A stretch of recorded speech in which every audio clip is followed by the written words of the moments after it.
kulanti habboon daawadayaal halka aad nagala socotaan waa warbaahintii GS Media barnaamijkeennan qodobada aynu ku soo qaadan doono waxaa ka mid ah halkan ila daawaha China waxa lagu dhisayaa guriga $3,000 laba cisho oo kaliya ama 48 saacadood wax kasta way diyaarsan yihiin waa la isku beegbeegayaa kaabadihii qabcadihii wixii oo dhan waa la diyaariyay warshada ayaa laga soo qaadayaa waa la isgelgelinayaa haddii sidii caadiga ah lagu dhisi lahaa waxay qaadan lahayd dhowr bilood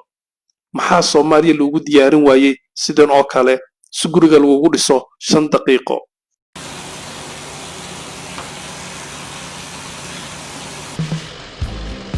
waayahay muuqaalkan aynu isla soo daawanay waxay la tahay hadeer inuu ku iftiimiyay wixii uu ka hadlayay balse laakiin maskaxdaada su'aalo badan bay isweydiinaysaa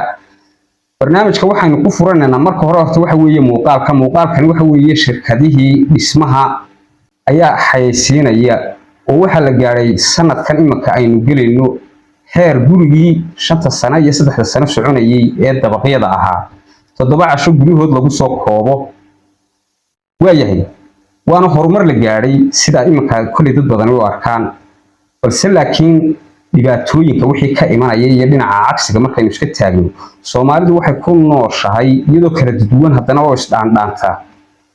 waxa lagu xantaa faqriga iyada laftigeeduna ay isu taqaanaa faqriga naxu kaga yimi baan isweydiinayna marka hore waxa weeye technology-gan soo kordhay ee sanadkii walba isbedelka keenaya ee wax weyn isbedelaya muxuu saameyn ku yeeshay bulshada Soomaalida ah dhismahan si aad arkaysa ee la xayeysiinayo guriga 7 casho lagu dhisayo lacagta koobana laga qaadayo ee imika hadeer bilaabmay dadka Soomaalida ay dhisi jiray guryahan ee 5 sano haday doonaan wadi jiray ee ilaa injineerka iyo ilaa ninka kuuliga ugu hooseeya ay ka macaashi jireen maxay saameyn ku yeelan kartaa waayahay marka hore horta intaanan arrimaha gudagelin waxaan idin yar sheegaya oo xagga dambe idin marinaya aniga laftigeyga dhibaatooyin iga soo gaaray technology-ga isbedela ama sanadkii walba waxyaabaha cusub ee horumarka aynu naqaano wixii uu saameyn ugu yeesho si toos ah idinkaga sheekeynaya marxaladii aan ka soo maray balse waxaan idin dhamaystirayaa sheekadan dhismaha horta marka hore dadkeenu 77% marka la eego way ku nool yihiin qoysaska yaala dhulka Soomaalida markaad eegto magaalooyinka gaar ahaan xirfadaha ugu badan ee ay ku shaqeeyaan ama laga biiriyo waa dhisme nin kastaaba meel kaga jiro dadkuna waa xirfad iyo xoogsi xirfad ahaan buu ugu shaqeystaa waxa ka mid ah nijaarka balemarka ninka wastaadka ama carpenterka sida loo yaqaano maxaa sheegay ninka birlaabka ah iyo ninka engineer foreman ninka xitaa gudadka qoda dhammaantood iyo kuwa kale hadda aan iluusanahay oo fara badan oo nashqadaha laftigooda si kala duwan oo ninba wax loo diraa sida ninka furniture oo kale ninka marmarka dhigo oo kale ninka guriga kicintiisa iyo ilaa seeska wado oo kale biyo geliyo iyaga laftigooda xirfado kala duwan ku sii shaqeeya xirfadaas markaa waxa ka macaashaya intaasoo qof waxaanay ka biirinayaan oo caruur wax ka baranaysaa oo reero dhan meel ku degan yihiin waxa weeye guriga bilaabmay iyo inta yoome uu ka shaqeynayo ama inta lacag uu ka faa'iideeyay u shaqatigay iyadoo qayb loo soo koobay oo qalab casri ah ay yimaadeen oo marka loo eego qaabkii waqtigii hore loo shaqeynayay imika wax badan iska bedeleen ayaa marba qayb isbedelaysa haddaba tan imika waa mid maskaxdayda ka dhammaan gurigiiba waxa ka shaqeynaya guriga waxa laga yaabaa inuu ugu yaraan socon jiray 2 sano guriga fooq ay 3 dabaq oo kale qaar baa wax ka badan ba socda adigu hadba sidii magaraysa shirkadaas uu wado bay ayuu gurigaas ka qabataa 2 sano iyo wax ka badan ayuu socon karaa intaas oo kun oo shaqaale oo kala duwan ayaa ka shaqeeya ninba inta yoome uu ka shaqeeya waa intii uu lacagteeda qaatay oo Soomaaliya gurigii dhammaayay intaas oo kun oo shaqaale ah mid waliba intaas oo yoom ka shaqeynaya waxa lagu soo koobay 7 casho gudahood 10 nin waxaan gaarin ka shaqeeyaan iyo cagaf iyo wiish intaas oo kun oo nin oo ka shaqeey jiray oo subaxii ku xisaabtami jiray oo wax soo saarka waddanka ka mid ahaa waxay noqdeen inay ku camal beelaan iyagoo kaliya ay ma camal beelayaan marka iyagu waxba soo waayaan camal beelaan reerkoodii iyo carruurtoodii wax baranaysay iyo halkii ay deganaayeen waa barakac weeye waa qaxoonti way ka guurayaan dee carruurtiisa waa bilaa waxbarasho biyo iyo layl iyo waxbarasho toona ma helayaan caafimaad uma awoodayo waxay cunaana uma awoodayo dee qaxoonti muxuu markaa waa qaxoontigu dee waa nin qaxay waayahay ugu horreyn waxaa jirta hadba nin xirfad u gaar ahayd baa markii hore laga qaadi jiray matalan staadko kale mar baa laga maarmayey ama meelaha qaar xitaa jiingada guriga dusha laga saaro rag baa yooman ku qaadan jiro hal mar bay isbedesho rinjigii oo ku samaysan baa la keenay dhibaatadaas xaggee inagaga timaadaa haddaba isweydiiye marka hore horta dowlad la-aan soomaalida haysata weeyaan meel kastoo ay joogto hadday ta kibilka tahay hadday ta soomaaliya tahay hadday somaliland tahay hadday meel kasta ha ahaato waxa haysata ganacsato meel walba dowlad ma haysto marka Itoobiya laga reebo kibilka shanaad iyada awood looma laha in ganacsada ay wax iska maamusheen iyo Djibouti oo kale ganacsaduhu hadduu awood yeesho ganacsadu marka hore nin muwaadin ma shayga uu ku xisaabtamaya waxa weeye shaqo uu wax ka faa'iido shaqadii markuu qandaraaskeeda qaato inuu wax ka faa'iido waa number 2 xirfad kooban oo cid yar kooban uu kala xisaabtamayo waa sababta furmaanka loogu sameeyay intaas oo shaqaalaha in kaliya aan kala xisaabtamayo tiyo uu kala xisaabtamayo 7 casho gurigu soconayay isugu keenaya waayahay shaqaalo ay gebigiisu oo aan macna waxyaabaha ugu ciil qabaan si imkaynama soo gaaray balse weyna soo gaari doona wada arki doontaa iyagoo birtoole wax bini aadanaba aanay u baahnayn ganacsatada kama fikraya adiga ilmahaaga yar iyo bilaa camalkaaga iyo ninka dhalinyarada ee wadanka iska leh wuxuu ka fikirayaa shaqadaas intaa soo koob intaana ka faa'iid bis intaana ha kuugu dhamaato intaas marka uu ka fikirayo ninka ganacsadaha ma aha muwaadin shay kasto dunida ku soo kordhana uu kugu khasbaya inuu ku baro raadiyo shalay tii ku horeysay rag baa dee bilaa camal noqday shaqooyinkoodii wax lagaga maarman la helay oo anigaygana ka mid ah maanta haddaba shirkadaha waxaanu codsanaynaa technology-ga noocan oo kala keenaya ee ummadda shaqo tiraya marka hore horta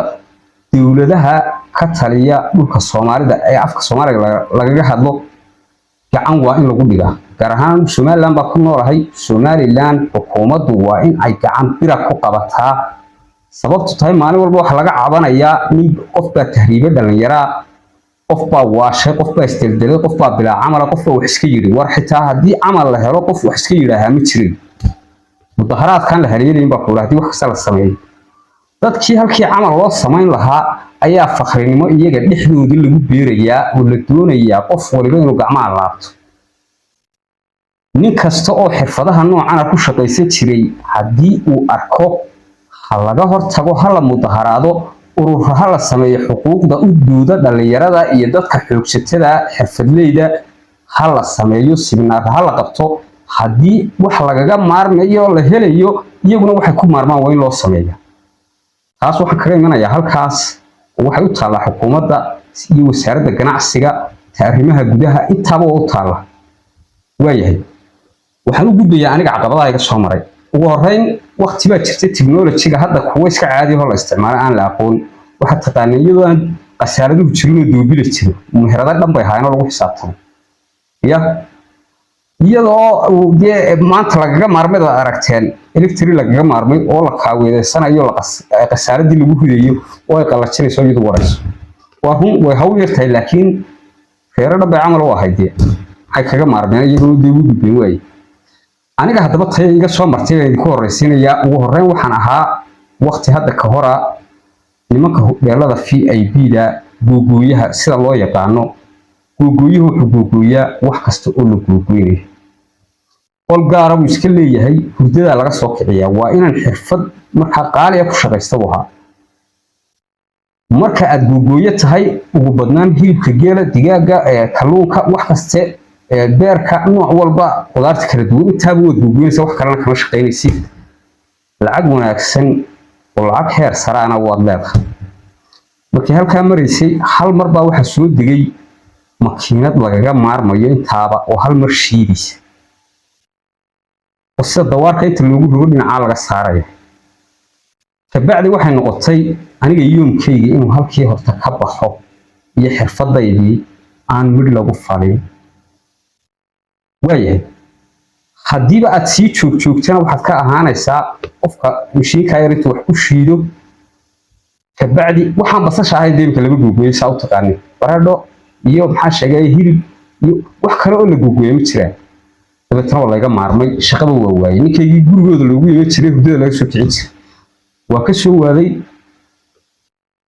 suuqyada Soomaaliland ka mid ah ayaa waxaan ka furtay maqaaxi yar oo shaahlan ahaa sida halkan sawiradeeda aan idin soo dhigi doono muddo markii aan waday oo si fiican ay ugu shaqaynayso ayaa waxaan wax ka iibin jiray bakhaaro arwooyin waxyaabaha igu hareeraysan oo meheradaha waaweyn ugu badan bakhaaradu waa bakhaaro kala duwan waayahay hal mar baa waxa soo baxay faraas yar oo dabka inta la geliyo elektriga qof waliba intuu doonayo ku karsanayo isagu shaah ugu horreyna waxa bilaabay had iyo jeer dadka meheradleyda ama bakhaarada ama mas'uuliyiinta ganacsadayaasha had iyo jeer macaan iyo dhiikar iyo imtixaan lagama waayo loo wax dadka caynkaas shehe xirfadleydii agaha u laabay lagama waayo xanuunada noocaas kabacdi wuxuu soo iibsadaa koob iyo bahal yaro laba koob qaada dabku gashadaa waxa weeye isagu qaabkii uu doonayo u samaystaa lix shaqaale ama shan shaqaale ama dahba ka badnaadaan baa ka shaqaynaya meeshan iyana sidoo kale de waxa loo keenay alaabtii elektriga ahayd waa gashada meheradii waxay ku shaqeynaysay waa meheradahan kale waxa markaa laga maarmay dhaqaalihii aniga iga soo gali jiray iyo wixii aniga laga baahnaa sidaas lagaga maarmay waxay noqotay maalintii meherada $5 baan ugu yaraan kaga xisaabtami jiray marka shaqaalaha iyo cidda wax ka iibsanaysa u timaada iyo wixii kale ee soo raacaba $5 iyo wax ka badan aan kaga xisaabtami jiray waxa laga yaabaa in $1 kaga xisaabtamo waaniga qura ma ahayn waa laga qabeeyo meheradihii kalena ila midun bay noqdeen marka dhaqaalaha midna waa ku xisaabtan midna laguna xisaabtamo waxa weeye temporary dhaqaalaha si rasmiga ah ugu xisaabtami jiray waa bakhaarada iyo mas'uuliyiinta joogtay ee shaqaalaha jooga sidii marka lagaga maarmay meheradiina sidii baan ku karoosay way iskaga tagtay kabacdi waxaan u soo noqday xagga dhismihiina maalin walba shaqo aad lahayd oo ku baahnayd oo adiguna aad nin xirfadla ama xoogsada ku ahayd ayaa laga maarmay sida aad halkan ku arkaysaan ama horeba u soo aragteen waxaad arkaysaan dhismihii oo wax kasta oo 10 nin ka shaqay jirtay 2 nin looga baahan yahay fakhriga markaa yaa sameeyay Soomaalida gacanteeda ku samaysatay waxa weeye iyadoo dadkeedu waxay ku maarmaan helin oo beero loo sameyn oo xirfad loo sameyn oo waxyaabo ay hore uga maraan oo technology markaa ku baadi doontaan oo ay ku shaqaystaan iyadoo aan loo sameyn ayaa nin ganacsadaay wuxuu ka maarmayaa shaqadii 7 reer laga biilin jiray wuxuu ka biilinayaa hal reer kan kalena ninkanna wixiisii kuma haysto dawladdu uu shaqo tago oo qaan gaadhay oo wax walba ka kor qaadaysa haday caafimaad tahay haday tahay waxbarashana ma haysto 7 caruur isagoo magaalada ku haystay wax ka badan ayuu niyad ahaan u dhimanayaa ama stress ku dhufanaya ama isla hadlayaaba waxaan markaa uga digaynaa dadka ganacsatada ee maalin walba shaqooyinkii dadkani xirfadda u lahaayeen waqti baa jirtay de aan xitaa dharka isagoo muwaarid ah kan keeni jiro dad ka shaqaysan jiro dawaarada ku tuli jiray maantana de wad garanaysaan waxa weeye saynaaba si toos ah looga dalbanayaa waxa weeye si uu kaargooyay ku imanay waxaan markaa